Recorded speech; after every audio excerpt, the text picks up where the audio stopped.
বাংলাদেশের স্বাধীনতার পরপরই সঙ্গীত জীবনের পথ চলা শুরু করেন জীবন্ত কিংবদন্তি নকিব খান। সঙ্গীত জীবনে পার করলেন 50 বছর। এ উপলক্ষে গত 17 জানুয়ারি রাজধানীর এক মিলনায়তনে সঙ্গীত সন্ধ্যার আয়োজন করা হয়। সে সম্পর্কে বিস্তারিত জানবো এবারের সেগমেন্টে।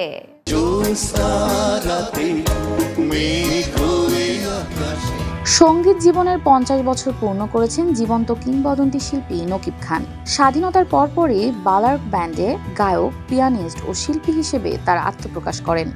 1974 সালে যোগ দেন বাংলাদেশের অন্যতম ব্যান্ড সোলসে। এ ব্যান্ডে প্রায় 10 বছর ছিলেন নকিব খান। এরপর 1985 সালে গড়ে তোলেন নিজের ব্যান্ড রেনেসা। সেই থেকে রেনেসা নিয়ে শ্রোতাদের ভালোবাসা কুড়িয়ে যাচ্ছেন তিনি। নকিব খানের সঙ্গীত জীবনের 50 বছর পূর্তি উপলক্ষে ভিন্ন এক গল্প, কবিতা ও গানের আসর সাজানো হয়।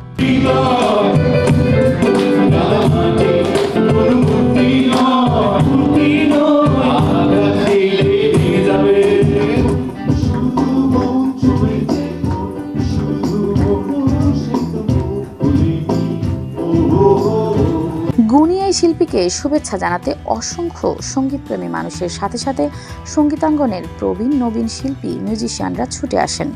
প্রথমে 50 বছর অনেক দীর্ঘ সময়, এবং অনেকে 50 বছর পেলে নকিব খানে উঠতে পারেন না।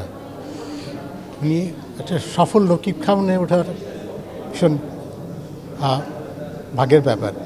আমি শুভদিনে আমার অনেক অনেক অভিনন্দন এবং শুভেচ্ছা জানাচ্ছি প্রিয় নকিব খানকে।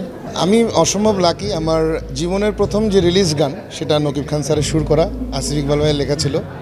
সো এরপরে উনি আমার অ্যালবামেও কাজ করেছেন। আমার স্যারের সাথে অনেকগুলো কাজের সৌভাগ্য হয়েছে।